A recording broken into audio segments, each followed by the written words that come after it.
It's Jess Kryza. Sorry that I look so tired. I just got back from a 5-mile run, but I want to share something that I learned last night, and I want to do it really, really quick because it blew my mind, the power of this and the statistics that Stephen Whitwell shared.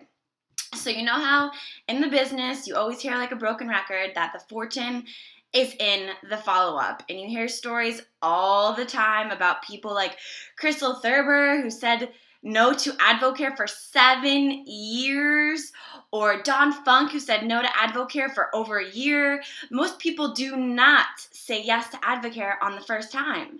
So I thought this was nuts, and I want to really talk about follow-up in some statistics that Stephen shared last night at our event really, really quick to show you the power of the follow-up and how to follow up.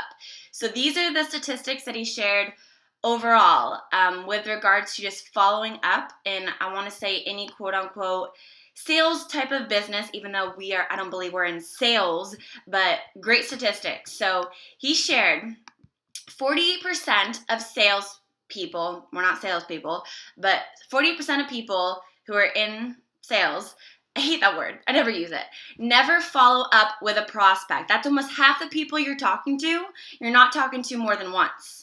25% of salespeople make a second contact and stop.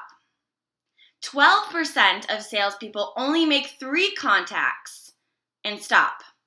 Only 10% of salespeople make more than 3 contacts.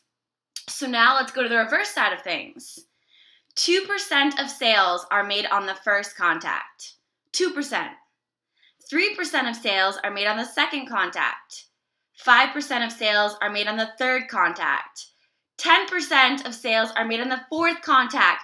This is 4 follow-ups, and still only 10% are made.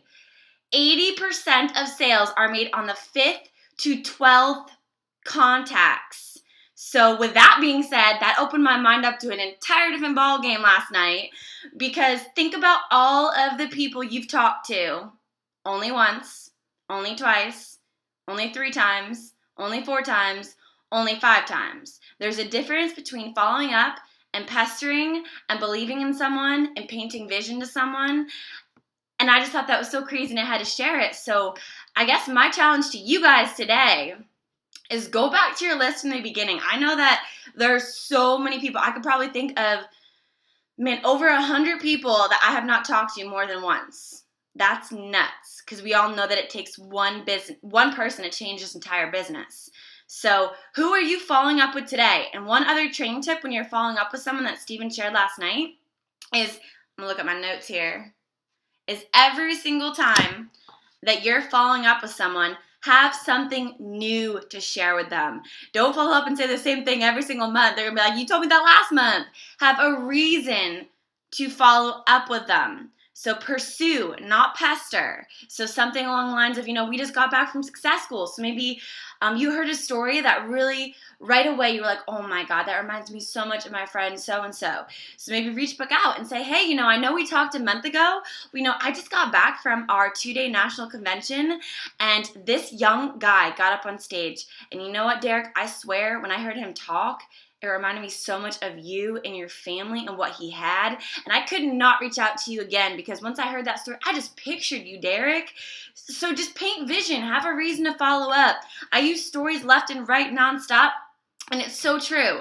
So today my challenge is follow up. Focus on following up, because that's what the fortune is. I didn't say no to advocare the first time that I heard about the product side of things.